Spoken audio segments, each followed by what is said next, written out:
All right. Good morning and welcome to Tea and Conversation Live. I am the host, Tea and Conversation of Tea and Conversation, Candy Lowe, and we're in our second season, and I'm so excited about it. I have on with me our weekly contributor, Kyle Jackson. He is a professional realtor, and when I say professional, very professional, certified full service realtor here in our community. And if you are looking for a home, a lot of people in 2025 are ready and looking for that first home. And Kyle Jackson is your guy. Good morning, Kyle. Good morning, Candy. It is so great to be here with you again this week. I'm looking forward to telling the folks about what's going on here in Tampa Bay and in Florida with this real estate market. Yes, yes, yes, and yes. I've been thinking over the last few days when we have been on together, and I can remember, and I just want to jump right into this. I could remember, Cal, when I purchased my um, my second home. My hmm second home is when um, I got to thinking about what did it look like in reference to the down payment. And I always knew it was going to be like 10% or somewhere around there. And I knew that I really didn't have 10% in the bank. So, hmm could you expound a little bit on the percentage that you need? If you do not have it, how do you prepare to have it? And are there any assistance out there as well for people that may be ready to purchase a home in the next 6 months or so? Absolutely. Great question. Um, so, down payments are interesting because there are variables, right? For example, if you are a VA buyer, you are using your veterans benefits, you have no down payment. It's zero. It's a zero down payment program. Then we have what are called FHA loans. And a FHA loan, you can put down as little as 3.5% and when I say put down, for people who don't know these mortgage and real estate lingos, right? A down payment is the amount of money that you, as the buyer, are contributing towards the purchase of the home. You have to come up with some money, or the way we like to say it is put some skin in the game, right? Like something you. It's not just the bank covering 100% of it. You're putting some portion of that money down towards the purchase of the property. And um, FHA is a government program where you can put as little as 3.5% on anything from a single family home, a duplex, triplex, or a quad. You can get up to a 4 unit property under that FHA program. And for any of those folks who may be thinking, well, I want to rent a room or I want to be a real estate, you know, investor as well. Besides living in the property, I can also rent out some of the units in the property. You can also do that with a 2, 3, or 4 unit property. Then you get into what we call conventional lending. And conventional loans used to be 20% down. Um, that can be daunting, when you start talking about 20% of 100,000 is 20,000, 2,000. Let me get my math right. 20% of 100,000 is $2,000, right? Oh, I'm sorry. $20,000, 20%. I'm sorry, it's early in the morning. So that's $20,000 that you got to come up with if you're putting 20,000 or 20% on just 100,000. If you're looking at most of the homes in our area are about $400,000 now. 20% of that is $80,000 down, right? Most people don't have a huge chunk of money like here's $80,000 as a down payment. So you can find conventional loans though that will take less, right? Some conventional programs let you put as little as 10% down. I've even heard of some who have Mhm. 5% down conventional loans, right? And one of the differences, there are some key differences between conventional loans and FHA loans. One, with a conventional loan, you can buy a property since you're putting so much of the money down as a down payment. You can actually buy a house that needs a lot of repair. A house can be nearly falling down, and people will still finance you. They'll still give you 80% if you put up 20%. Right? That's not the same in an FHA situation where they're putting up 97%, you're putting up 3.5%. They want a house that is in good standing, that's, livable, in good condition. Because they want to make sure that you're not just going to get sick of this house and walk away from it, right? I only put down 3.5%, I'll just walk away. Another thing I've been getting calls about over the last few months, a lot of people want to buy land, right? Just vacant land.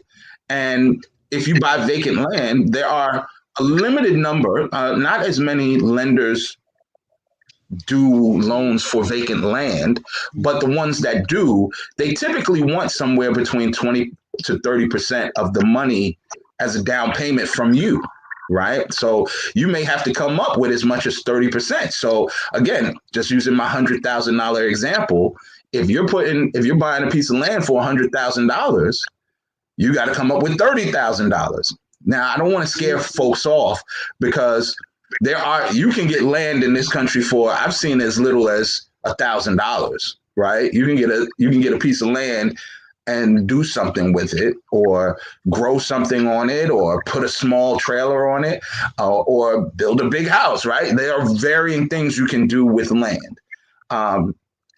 But it also location, right? So depending on where you want to buy, you're going to be paying more. If you're in a very rural area where there's lots of vacant land available, you can get it for relatively cheap. If you are going to be in a city or a suburb, I sold a piece of vacant land. We started the list price in Riverview at $150, if I remember correctly, and wound up selling it for $145,000. And so, and it wasn't even a full acre. It was like just over half an acre of land. Now, it's interesting because I drove down that street just not long ago, and someone has built a really sizable home on that particular piece of property, a very beautiful home now. So you can buy land and build your own property and have a builder come out and help you construct that. But getting back to the main point of the question, the down payment can be daunting if you don't, haven't saved up money. So step one is, if you're planning to buy a home, you need to be saving. You need to be putting away some money to ensure that you have some resources to put towards the purchase of the property. That's number one. Number two, if you haven't done a lot of savings, or if you've tried to save, because saving is tough in these times, right? Like in the current economy and our current system of things, folks ain't out here just flush with cash, right? Like eggs are kind of costly these days, gas is kind of costly these days. So if it's hard for you to save, try to put away as much as you can, because there are other programs available. There are down payment assistance programs available that will certainly help you to cover the cost associated with that 3.5%. Or the seller can also help you with closing costs, because there's two portions when you're purchasing a home. There's your down payment, and then there's your closing costs, right? So, and they're two separate things. Closing costs are going to be things like paying for your realtor, covering the cost of an appraisal, covering the cost of, your inspection, all of these other fees besides the money that you put as a down payment. Sometimes the seller of a property, because they know, they have all this money built up in equity. Maybe they purchased the home for $100,000, but now they're ready to sell this thing and it's worth $400,000. Well, they got $300,000 kind of available. Some of them are kind enough to turn around and say, we'll offer a percentage towards the closing costs, especially those who remember they needed help too when they were first starting out, when they got a little bit of a hand, a helping hand to get into the property. Some of those folks will definitely turn around and offer assistance to the next person trying to get their dream house or their first house or their, an opportunity. So down payments are important. That's something that you definitely, when you're considering a purchase, you want to be considering, have I been saving money? I tell people, try to save at least $10,000, right? Try to get that saved. If you can do more, wonderful. But if you have $10,000, you have something you can work with. You can probably at least get into a starter home, right? You can start off with a townhouse. You can start off with a small condo. And this was something I think we said during last week's episode. It's super important that you don't forget keeping up with the Joneses, the Jacksons, the everyone else whose famous name you can name, right? Start with a seed. There's nothing wrong with starting small. Get your foot in the game, and then you build up and build up and build up until you can now live in the dream house you saw on HGTV or the mansion you saw on Selling Sunset or whatever show you like, right? Selling Tampa. Most people, unless you're an athlete or an entrepreneur or you just come from a lot of money, most of us have to start off small and build our way up, So don't be afraid of that FHA 3.5%. You don't necessarily have to jump straight into 10%, 20% down, because that's a big chunk of money. It is. Yeah. Now, side note. I'm sorry, I didn't mean to cut you off. Please go ahead.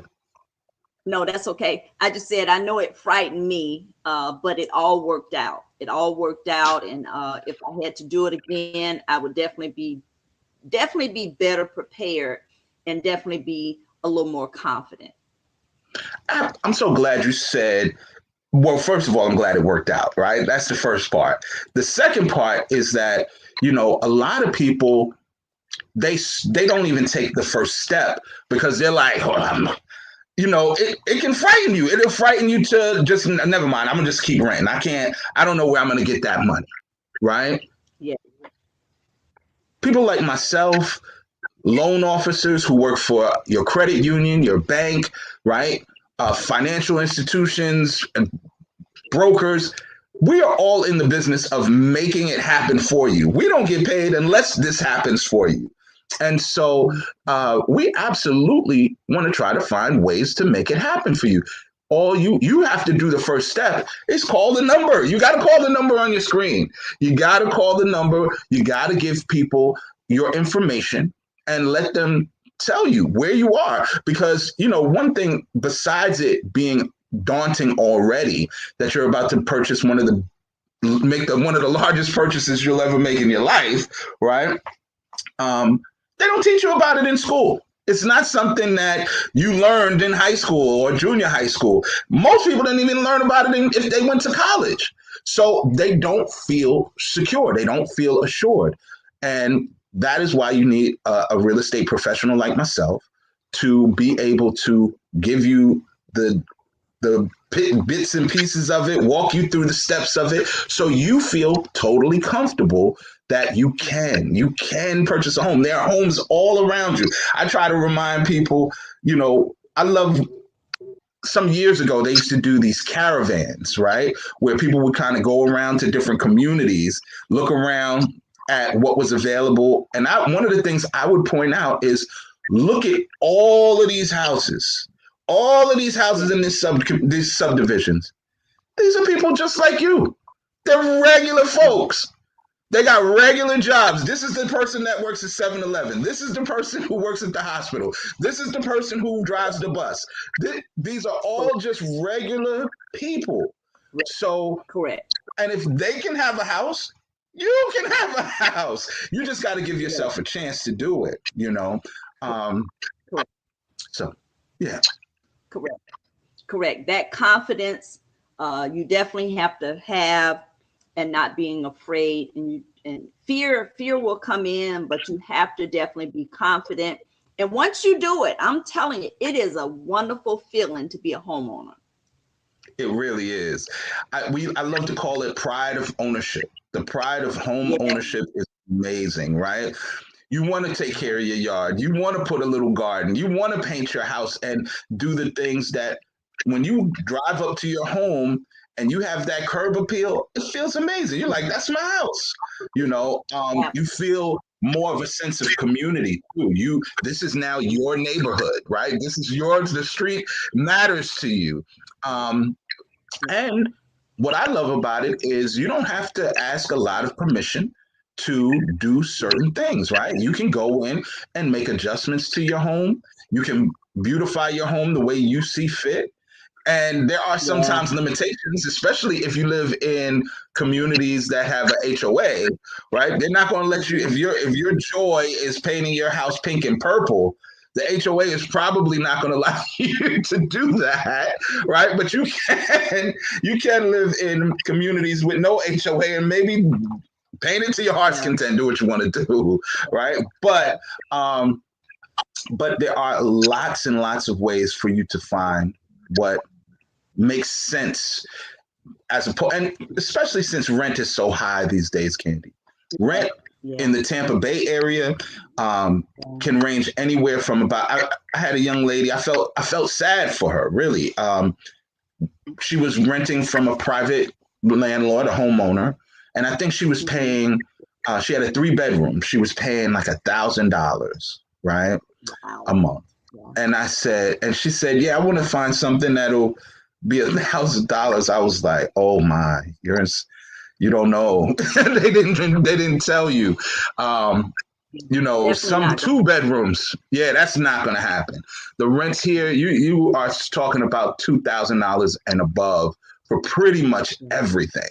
And so if you're in a good rental situation and you feel fortunate, stay as long as you feel the need to, right? Don't be in a rush to jump out because if you get in a huff with that landlord or you leave, just know there are people charging as much as $4,000 a month in Tampa. Forget about if you go down to Miami. You're above that, or you go to some of the bigger areas in Orlando. Like I'm telling you, the numbers are way, way up. So, yeah. So home ownership is very attractive, even for that reason, because if you're going to spend that $2,000 or more a month, at least let it be going into some equity that you will receive back once you're ready to move on. Don't just pay somebody, because you're paying a mortgage one way or another. You're paying either your landlord's mortgage or your own. I recommend you pay for your own. Yes. And let me ask you, Kyle, leads me into the next question is how does the interest rate affect home prices? Because I know that it's been different. It's been fluctuating, but staying a little higher than it was definitely when I bought my home almost 10 years ago. So could you elaborate a little bit on that? So not so much home prices, but your payment is what it really affects the most, right? If you have a lower interest rate, your interest rate is going to give you a lower monthly mortgage payment. If you have a higher interest rate, it'll be a significantly higher monthly mortgage payment. And that at the end of the day is really what most people are grappling with, right? They know that they bought something, it's a big number. If you look at your mortgage paperwork, right, you recognize that you're paying, you bought the house for $200,000, let's say, but once it's all said and done after 30 years, you may wind up paying like double for that, right? Like you may pay closer to 400,000 or more, especially if you start falling behind at any point, any late fees, stuff like that. So they're not so much thinking about, okay, the long-term purchase. What they are thinking about is, can I afford this payment every single month with my taxes, with my insurance, along with I got kids' cell phones and my cell phone and card notes. And I got, there's a lot going on. But just before the show, you and I were talking about young people and young families, right?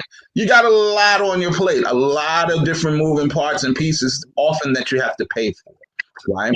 And so interest rate is important. If you can get a lower rate, which often is tied to what is your credit worthiness? How's your credit, right? So if you have good credit, if your credit's in a good place, wonderful. That'll help you because that's going to help you to qualify for a lower rate. Also, your debt to income ratio will help you, right? What does that mean? That's a fancy mortgagey kind of term to say if you owe a lot of money in your bills, you want to lower how much you owe outstanding, how much debt you have going out versus how much income you have coming in. So yeah, you may make 40, 50, $100,000 a year, whatever it is that you earn. But if you're spending, if you earn $50,000 a year and you're spending $49,500 a year on, your basics, you may not have enough cushion. You need some some room to breathe. It may already feel tight for you. So you want to start getting rid of some of the bills. And there are a lot of debt consolidation companies, credit restoration companies. There are a bunch of them that I can certainly refer you to. One of the reasons I call myself a full service certified professional realtor is not only because I work at this full time and I would be able to help you through the pieces and parts, but it's also about my network. I have an amazing network of other professionals that help my clients. So if you need somebody who can help you with credit repair, I have people for that. If you have someone who you need information about how to get your loan or how to get a mortgage, I have people for that. If you get into the house and you say, I want some repairs done to this place. I want to get a new roof. I have roofers. I have people who do flooring. I have people who do electric. I have people who, the reason I call myself full service is because regardless of what you need, I have the people in place in my network that'll be able to assist you through that process. Mm-hmm. And you know what, Cal, this is one of the things that I hope that everyone that has been listening to us, and definitely you the last month, is you have to plan this. You just cannot wake up today and say, I'm going to go buy a house this week. It's a planned out process, and definitely Absolutely. getting with a realtor that knows the business, knows the ins and outs of it, and that can walk you through the process so that you end up with the home that you want, for one, because you don't want to get into something that you'll see down the road that you should have gotten in. And I shouldn't say shouldn't have gotten in, but that happens a lot. So definitely planning it out. Let me tell you about something we call it buyer's remorse. Buyer's remorse. If you remember back when we were all wearing masks for a time and we had the whole pandemic going, right? There were a ton of people running to Florida. I was closing houses. I've closed houses we were making sales in 24 hours, under contract in a day, above list, because everybody wanted to be here. We were doing open house. Now you do an open house, you get made. If you have a really good market, a really good house, you may get 5 or 10 people. There were 25 people waiting outside the house to get in. Wow. Right? It was wild. And so people were just like, take my money. I'll take this one. Right? Because they felt the pressure of everybody's going to go for it. I just need to have something. I need to grab something. 2 years later, so many of those people felt buyer's remorse. So many of them, they didn't take the time. They didn't take the time to really inspect the home, to ensure that they were in a neighborhood that they really wanted to be in. Was this the right house for them? They didn't have the amenities that they wanted, right? A lot of times they just grabbed what they could, right? Right. Now that was an emergency situation, right? There was a lot going on. People felt pressure. People were, concerned. If in today's market, you don't have to move like that. But like you said, you do need to plan. This is not, my lease is up next month. Let me go buy a house. It don't work like that. Even if you bought a you go to a new construction community, hey, I want a house. I see y'all have houses here. Usually they don't have houses just sitting there, just available. They have built that. They usually go in there. They're going to write a contract with you that says it's going to take us about 9 months to complete your house. And so what are you going to do for the next 9 months, right? Or if you're buying a current a home that has been lived in before and it's already available to you, and if you're buying cash, if you have cash available and you're going to go purchase the home cash, you can get it done in somewhere between 10 to 21 days, right? If you're financing, though, if you're going through a bank, like most people, 21 days is the absolute minimum. It's usually going to take about 45 days. And you better hope that there are no delays because the seller has to move out. They have to go to their other place. If there are any delays with them moving to their place, that's going to delay you moving into your place, right? That may take even more time. Just 45 days, keep in mind, that's almost 2 months, right? That you'll need before you, and that's if you know which house you want and they accept your offer that same day. Oftentimes, it takes time even before that. I tell people, I had a police officer call me recently, and she and her fiance are interested in purchasing their first home. They're renting, right? And they were like, yeah, we want to be in by summer. I said, well, you need to start looking now. And they were like, well, it's March. And I said, you don't know how long it's going to take before you actually find what you even like. You may go into 5, 10, 15, 20 different homes, and you may look and say, this ain't it. This is not what I thought I want to live in. This is not what I'm looking for. You may go through the process of getting a pre-approval, right? And find that, okay, great, you've been approved for $300,000. In your mind, you think, 300,000. I'm about to go get a mansion. No, you're about to go get a very regular house. This is not a ton of money, right? In the world of real estate, it's a ton of money in everyday living, right? In your own pocket. But most folks don't have a real good connection as to, well, what can I get for this sort of house? So you got to start searching. You start searching the internet. You start working with a realtor like myself. You start looking to see what's out there that fits your need and your budget. That may take a month. That may take 2 months, right? Then you finish doing that. Now you got maybe 10 houses in mind. Right? You say, these are the 10 houses. I found them. I like these houses. These are the ones that I like. Okay, well, which one are we going to make an offer for? Which one are we going to put an offer on? You may put an offer on a house. You don't know that 10 other people haven't put an offer on that same house. They may not sell it to you. Right? So you go to your first 1, 2, or 3 houses. These were the ones, these were my favorites. Yeah, they were your favorites and 10 other people's favorites. And so you didn't get those. More time is going by. More time is taking for you to get.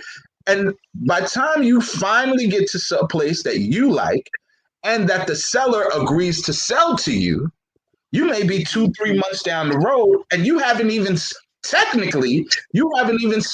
the purchasing process because you haven't completed the loan application. You haven't done an inspection, an appraisal, nothing. Right? And so you really, really, really have to start early, give yourself time, plan it out, right? And then you won't fall into the buyer's remorse category that I was telling you about, where you're just rushing in and taking anything. Take your time, do it right, and you will end up in a very happy situation. Yes, yes, and yes. That leads me into this question I had posted, and I got a lot of comments about it. Is how long does the purchase process take? And I think you kind of went over that.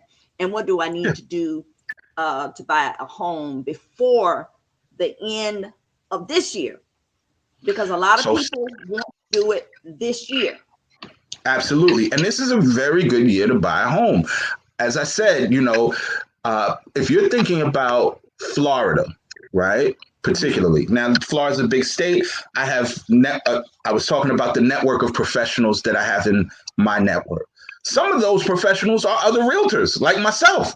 I only cover I consider real estate very local, right? If you look at any of my marketing, it says Kyle sells Tampa Bay, right? Kyle sells Tampa Bay because I know Tampa really, really well. And not just the city of Tampa, but Tampa and its surrounding areas. Tampa Bay, Tampa, St. Pete, Clearwater, and the surrounding suburbs. That's me. Mm-hmm. If you plan to buy in the Tampa Bay area, you need to go to those websites on your screen, call my number. I would love to help you. But I also have a network of realtors within my brokerage and within just my referral network that cover all 50 states of the United States and every county in Florida. Because I'm not driving to Miami. It's a 5-hour drive from here. That's a long way. I don't know Miami well enough to sell you a house there, right? But I have some really amazing realtors who do in my network.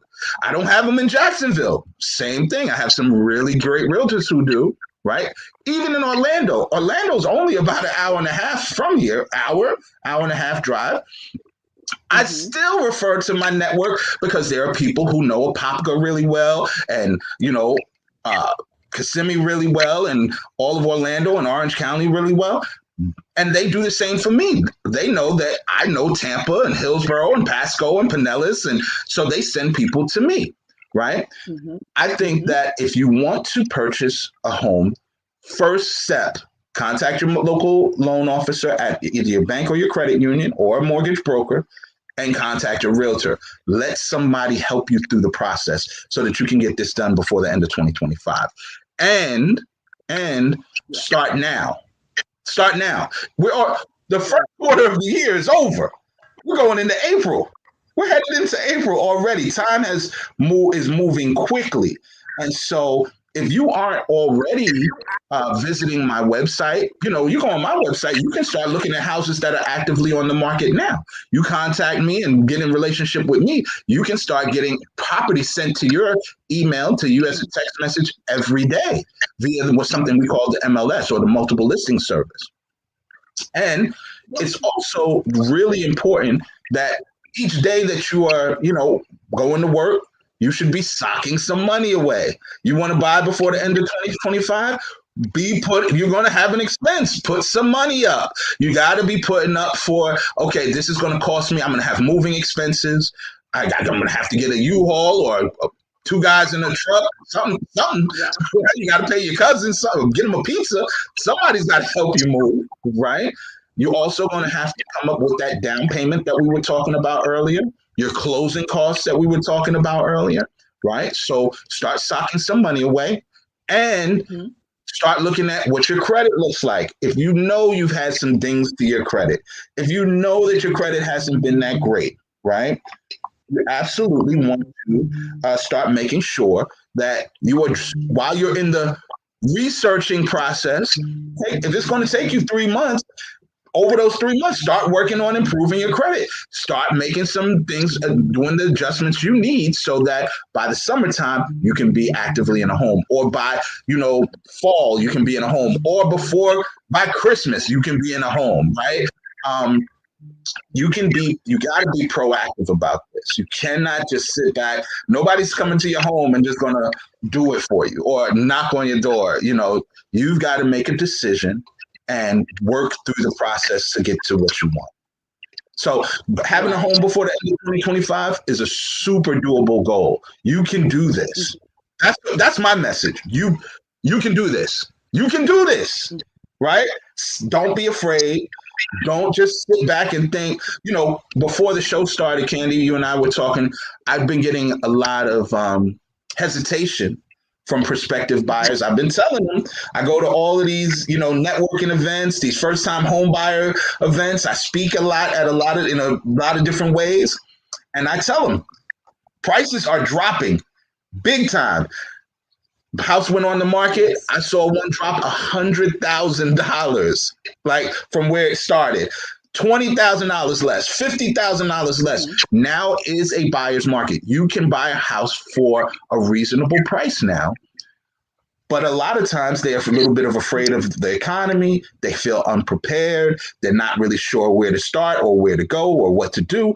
And so I keep reminding folks, get a professional on your team. Let someone else help you. I'm happy to help. And or if not me, I'm not going to say, well, no, if not me, you're making a mistake. Go with me.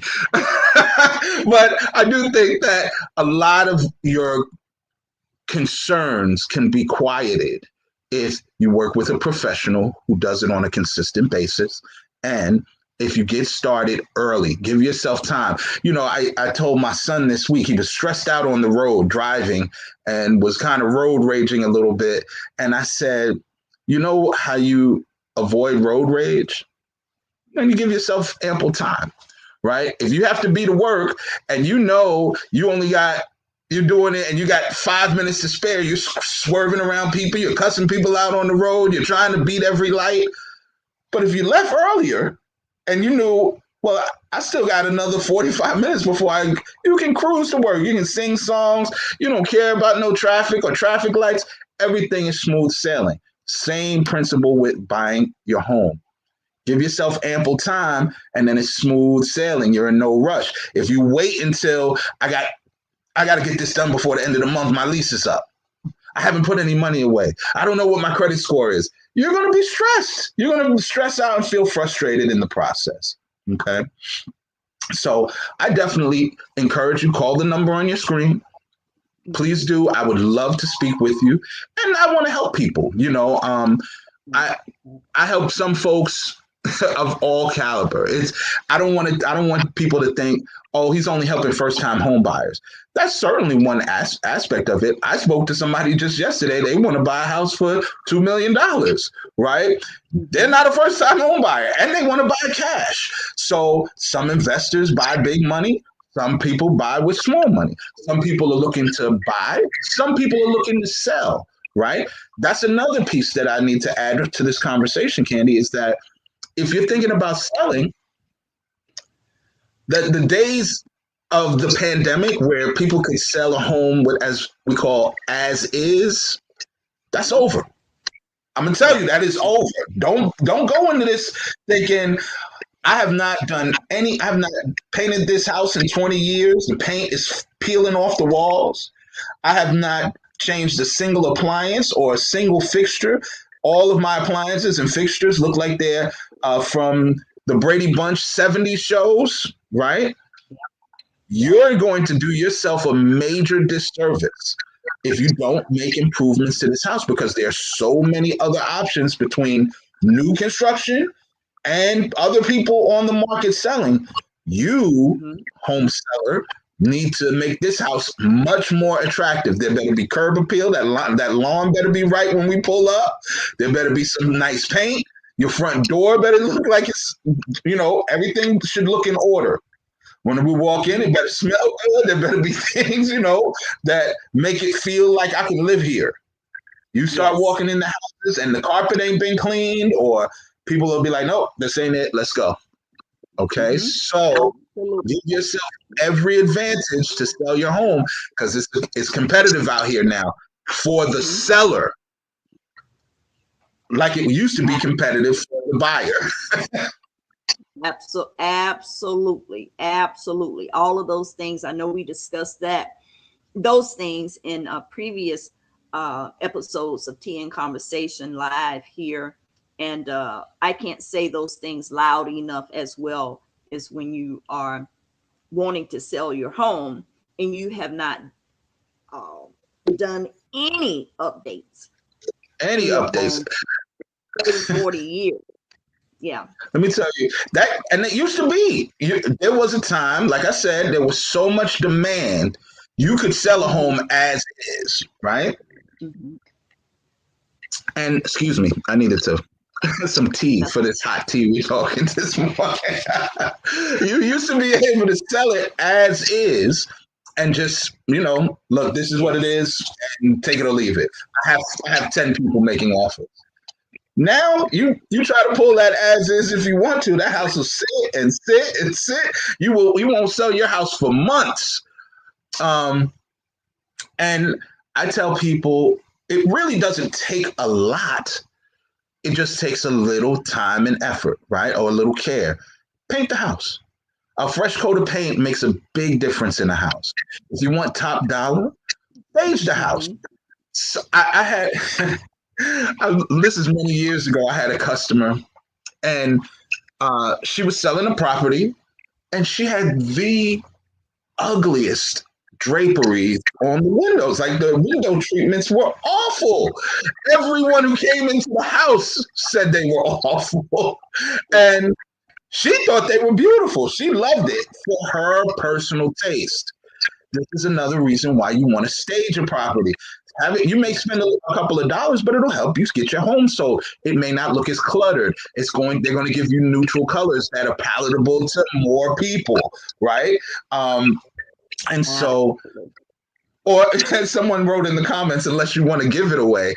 And that ain't really happening too often these days. Sometimes, if it's just tore down, hey, Katina, if it's tore down, they will, sometimes just look, take this house off my hands. Just whatever. I don't care anymore. But usually it's in pretty bad shape. And those homes are being given away to investors who don't want to pay you very much for it anyway. Right. But if you're talking about Yes. mom and dad to mom and dad, most people, if they're spending their money, they're buying the biggest thing they've ever purchased. They do want to go into a home that makes them feel like, well, not only can I live here, but this is a good starting point for where I can build from. It doesn't necessarily, they may not have all of the best appliances, it may not have all of the best features, right?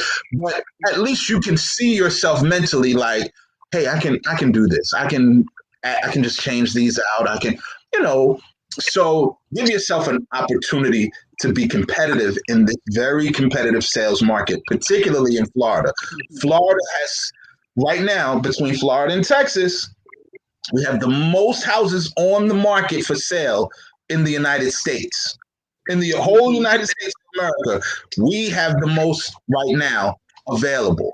And so be competitive. Be competitive if you want yours to sell. Yes, absolutely. And even when you were talking about that, I was thinking about when you were saying about the draperies. The majority of homes now do not have draperies. They're heavy. We want light in Florida. We want it to breathe in Florida. So all of those things are so important. Definitely when we have people that are moving to Florida, moving Right. from other areas, they are expecting light, bright, feel good, breathe, air, Because that's what they sun, moved to Florida for. They came Mhm. with that in mind. Absolutely. Absolutely. And so, I will tell you, you may not even think of it. Clean the windows, help the light come in. Right? I Yes. told the person they watched one of our episodes and called me afterwards, right? Candy called me after one of our episodes and she said, you made me feel terrible because I just didn't think about it. She said, at that particular episode, I was saying, clean up your backyard. Clean up the backyard is Yes. super important because we live outside a lot. We go out on our lanais. We go out on our patios. It is warm here right now where the rest of the country may be cold.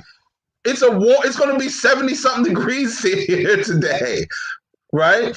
And so, if she said that after that particular episode, she looked at her yard and she was like, I've had this I had my dog pooping out there. I got my table, my chair. It's just been knocked over, and I just left it sitting over because nobody been out there. People, you just get comfortable in your living environment and begin to forget that no, I'm trying to sell this to somebody. I need to put my best foot forward. So thankfully, she went out and she did clean up the backyard and straightened up, and because Not only is it a pride of ownership for you to sell it, it's about pride of ownership for you to live in it. You want to feel good Yes, about your own place for you to live in. yes, yes, absolutely.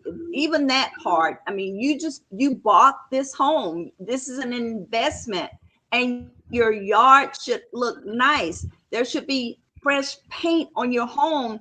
There's a number of years that is like standard that you need to repaint your home. That's And correct. even yeah, and it's inexpensive to change out your faucets. You know, all those little things to me when I was walking around looking for a home. Was it important to me to have nice faucets? Yes, it was. It was as important as the plumbing, the faucets. Right. Because people want to walk in and feel good when they touch it, when it looks good, when you have a nice sink, when you have nice countertops, when you have nice cabinets, when you have nice handles. People are paying attention to the details, right? And not only are they paying attention on a sale, they're paying attention when they come to visit. When they come, you may Ah, not even be ready to sell. People come visit for you. You know, they're looking at your house too. Don't you want to feel the pride of ownership in your home? So do the things that make your home beautiful, that make you feel good about your place, right? I like the way you say it. I'm feeling good in myself, spirit, right? I'm feeling good in myself. Yeah. That's the first part. If you're feeling good about it, right? If it smells good, if it feels good, if it gives good energy, it gives good energy when I walk in and try to sell it. You know, I even speaking of some people I have in my network, I have a feng shui expert in my network mhm. about where to place, you know, furnishing so you get good energy flowing through your home, money energy flowing through your home, all of these sorts of things. Where you may want to put plants, some flowers, plant some fresh flowers. It's springtime. Put something out there that makes your home look beautiful. You Yes. know, and so I Mhm. see that there's a couple questions, by the way, Candy, in the chat. Someone said if they want to build or renovate. Okay, Katina. So that's another thing. You know, there are people who do want to do custom builds, right? So let me tell you a difference between if you go to a company like DR Horton, KB Homes, Lennar, Casa Fresca, Mhm. right? These are all some of our local builders. All of them excellent, but they build. They have some plans. They have A, B, C, D. These are the houses we build, right? Um, Mhm. and sometimes it may not be to your taste or to your liking. And often it's going to be within a subdivision that's going to have an HOA. Some of them will have something called a CDD, which we haven't talked about yet. I'll come back to that. Um, a CDD. But they Katina calls them the cookie cutters. Yes, it's your cookie cutter home. Boom. We're just going to repeat, repeat, repeat, repeat, repeat. But if you're looking for a custom builder, right? Mhm. I want my master bedroom downstairs, not upstairs. I want, you Mhm. know, a particular type of cabinetry or flooring. I want this many bedrooms and I want them placed like this. You can actually work with a builder. You can work with an architect. You can buy vacant land and you can create your own. You don't have to buy cookie cutter, right? And so there are definitely builders who custom build homes. And believe it or not, often it is more affordable than people think, right? Because again, they have plans, they have ways to get your financing done so that you can build your own property. So, great point, Katina. I'm glad you brought that to the conversation this morning. Oh, and let me circle back while I got a second here, and because I mentioned something called a CDD. Okay. Mhm. So CDDs are kind of unique to Florida. If people are watching from other states, they may be like, "Well, what is a CDD? We don't have that here." In Florida, we do, right? Um, and I apologize. So a CDD is a community development district tax. So you have your normal tax, you have your normal property taxes. This is a second tax for you to have amenities in a community. If you got a pool, a community pool, if you're going to probably have a CDD. Tennis courts, if you have basketball courts, you have a dog park, you have a skate park, you got all of the features and benefits that make this a wonderful community to live in. Oftentimes, the homeowners in that community are paying an additional tax in Florida called a CDD. Walking trails, that's included sometimes, right? And you definitely want to pay attention to that because it will increase your cost, but it will also ensure that all of those amenities that I've talked about, the clubhouse, the gym, the pool, that's all of that stuff has to be paid for, right? And CDDs, like taxes, can go up over time. And so it really is a great tool in Florida, but for people who are not so keen on HOAs or communities with a lot of amenities, that may not be for you. If you are looking for a community with amenities, just know in Florida, you're probably going to have to work with an HOA, a homeowners association, and have a CDD, community development district tax. So I did want to mention that since I just kind of threw that term out there, it's not something that would be familiar to the average viewer. Yes, and I want to thank Katina for jumping on. She's been at it for years in the community. So it's a pleasure to have her jump on this morning as well with the comments. Absolutely. Yeah. So Cal, that's just about to do it this morning. This was amazing. Again, amazing information, because I know we have a number of people that are moving to Florida. We have a number of people right here in the Tampa Bay area that are ready to start preparing for a home in 2025. And if you are ready to start preparing for a home, we want to prepare for it.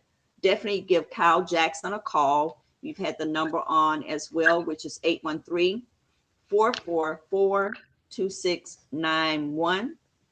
And listen, Kyle is an absolute professional at what he does. And he's been at it a long time. He's someone you can absolutely trust. And I'm saying that strongly this morning, that you can definitely trust to get you what you need. And don't forget to share the video, tell someone about it. Cal is our weekly contributor on Wednesday mornings at 8 a.m. here on Tea and Conversation Live. Cal, if you have anything to add, and then I want to just plug the Black Business Bus Tour is coming. You know, I was about to plug that. So off of last week's show, a friend of mine by the name of Keith Gardner, he tells me that he reached out that he's going on his first Black Business Bus Tour. I was super happy to hear that. I said, what? This is going to be your first one? I said, oh, man, you're going to love it. So I'm really glad that people are going and participating, because the Black Business Bus Tour is not only super important for our community, but, of course, we love you, Candy, and we love you have honestly become the voice for the Black community. I see that they come to you for news reports. They come to you for so many things, and I couldn't choose a better person to represent and speak for us, because you love us, right? And so thank you for continuing to do the bus tour. And I also just want to say that, for folks like Katina, thank you so much for tuning in. Everyone who chimes in, anyone that we can do business with, I am looking forward to the opportunity to serve in the community. The people that I am able to assist, they'll tell you that I don't just drop off. I've been here a long time. I've been living here a long time. So I'm not only going to help you to buy a home or help you through the building process. Like, you're going to contact Katina and have a custom built home, or, no matter which direction you want to go, I'm going to be able to hold your hand and make sure that it's a smooth and easy process for you. And that you, at the end of the day, don't lose money by buying a lemon. I'm going to be looking out for the pitfalls that you may not see. So Mhm. I would love to work with you. Again, my name's Kyle Jackson with Savannah Premier Real Estate. And please do give me a chance or a call so that we can discuss what it is we have available. Because 2025 is ticking. We're already going into the second quarter of the year, right? So if you were talking about getting this done before the end of 2025, now, not later, not in a month, not when the kids get out of school. I'm telling you, start your process now. Give yourself ample time so that it is a smooth and easy process for you. Absolutely. Absolutely. And I just want to let everyone know the Black Business Bus Tour is coming April 19th. It is the longest running in the country. We're 19 years in Black Business Bus Tour. It is the original Black Business Bus Tour in our community, in our country. Seats are only $20. This year, 2025, only $20 to ride on the bus if you would like to be a sponsor. Also, if you would like to be a vendor for the Black Business Bus Tour, we will be departing at 11213 North Nebraska Avenue, Suite 402 here in the Tampa Bay area. I want to give a shout out to our sponsors, Con Law, Dedicated Seniors Medical Center, Blue Sky Insurance Solution. Also, the Umbrella Effect, Grow My Giving, one of our partners. Also, Hands of Hope Sickle Cell Awareness is one of our partners. NAACP, one of our partners, Sister Yvette Lewis. Madam President Yvette Lewis, been with us for quite some time. Hillsborough County Black Caucus Chamber as well. Also revealing Vertical Renewal. Sorry about that. Vertical Renewal. Also, we have with us, we have a number of other people. I don't know why I don't have it written down. Shame on me. Candy, love, shame on you. But that is it. Definitely want to shout out Con Law for making sure that we keep rolling and making sure that our seniors have lunch after the Black Business Bus Tour return. And big shout out to everyone that joined us this morning on Tea and Conversation Live with the professional of all things real estate here in the Tampa Bay area, CalSalesTampaBay.com. Look him up. If you would like to call him, I'm going to give that number, 813-444-2691. And thank you guys for joining on. Thank you so much for joining me this morning, Cal. It is always an honor and a privilege and a pleasure. By the way, I didn't get to say it. I did say it online, but since we're all in front of everybody, happy anniversary again. I hope that y'all had an amazing anniversary. Good to see you. Oh, and thank you. You're more than welcome. We'll talk to you again next week. All right. Thank you so much. Bye-bye. All right now. Bye-bye.